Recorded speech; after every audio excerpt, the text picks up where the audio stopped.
चलिए अब खबरों को आप तक विस्तार से पहुंचा देते हैं। कोरोना वैक्सीन आज पुणे के सीरम इंस्टीट्यूट से निकल गई है। बड़ी खबर यह है कि पुणे से 10 बजे कोरोना वैक्सीन दिल्ली पहुंचेगी, जिसे दिल्ली के Rajiv Gandhi super speciality hospital में रखा जाएगा।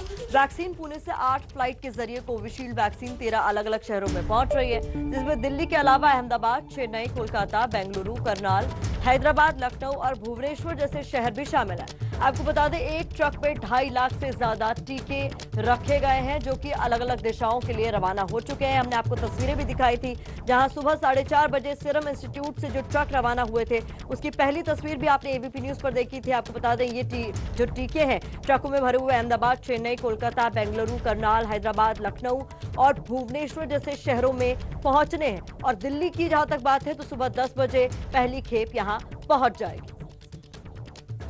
तो स्पाइस जेट की फ्लाइट से सुबह 10 बजे ये खेप पहुंचेगी पुणे से सीधे। अब से थोड़ी देर पहले स्पाइस जेट के सीईओ अजय सिंह ने भी ये जानकारी दी है ट्वीट करके। सीधे चलते हैं, हमारे संवाददाता प्रफुल्ल श्रीवास्तव हमारे साथ जुड़े हुए हैं। प्रफुल्ल, क्या अपडेट है?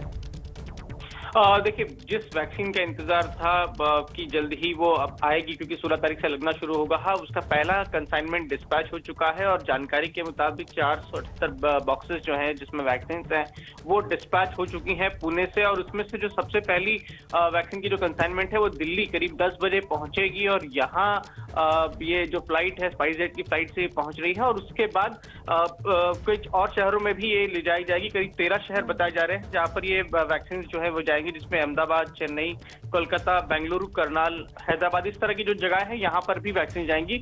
तो दिल्ली में जो सबसे पहली खेप है वो करीब 10 बजे पहुंच रही है और यहाँ से सीधा जो अभी तक जानकारी मिली है कि जो दिल्ली में स्टोरेज फैसिलिटी बनाई गई है वैक्सीन के लिए, Rajiv Gandhi super speciality hospital, वहां पर इसे सीधा पहुंचा दिया जाएगा। प्रफुल्ल, क्यों एक ही हॉस्पिटल चुना गया, दूसरे हॉस्पिटल्स को नहीं चुना गया? क्योंकि फ्रंटलाइन वर्कर्स तो दूसरे हॉस्पिटल में भी हैं, वहां भी टीकाकरण होगा, या फिर अभी ये केवल वैकल्पिक व्यवस्था है? देखिए, हर शहर में, हर राज्य में एक स्टोरेज फैसिलिटी बनाई गई है जहां पर वैक्सीन को रखा जाएगा और वहां से ही सेशन साइट्स यानी जहां पर वैक्सीनेशन होगा उन जगहों पर वहां से रखा जाएगा। और इन जो स्टोरेज है इसे उसी तरह बनाया गया है जहां पर बहुत सारी वैक्सीन को एक साथ रखा जा सकता है 2 से 8 डिग्री में। ऐसी हर राज्य में व्यवस्था की गई है।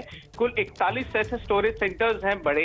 उसके अलावा कुछ और जगहों पर इस तरह की स्टोरेज फैसिलिटी बनाई है सरकार ने, ताकि जो सेशन साइट्स है वहां पर जब तक वैक्सीन पहुंचे तो उससे किसी तरह का डैमेज ना हो। इसके लिए खास तैयारी दिल्ली में एक हॉस्पिटल के एक ब्लॉक को लेकर की गई है, जो कि राजीव गांधी हॉस्पिटल है, सुपर स्पेशलिटी हॉस्पिटल। वहां पर ये स्टोरेज ब्लॉक बनाया गया है जहां पर ये वैक्सीन रखी जाएंगी। जी, बहुत बहुत शुक्रिया। प्रफुल्ल श्रीवास्तव जानकारी दे रहे थे कि कैसे ये जो वैक्सीन है वो पुणे से अलग अलग शहरों के लिए रवाना हो रही हैं और फिर कैसे उनको स्टोरेज फैसिलिटी में रखा जाएगा और उसके बाद फिर वैक्सीनेशन सेंटर्स के लिए रवाना की जाएगी। इस वक्त की बड़ी जानकारी यही है कि सुबह 4:30 बजे तड़के पुणे के सीरम इंस्टीट्यूट से तमाम जो वैक्सीन की खेप है वो अलग अलग शहरों के लिए रवाना कर दी गई है। 16 जनवरी से वैक्सीनेशन ड्राइव शुरू होगी। सबसे पहले फ्रंटलाइन वर्कर्स को ये वैक्सीन लगाई जाएगी। जुलाई तक 30 करोड़ लोगों को वैक्सीन लगाने का सरकार का इरादा है और फ्रंटलाइन वर्कर्स के बाद फिर बुजुर्ग लोगों को और बीमार लोगों को वैक्सीन लगाई जाएगी।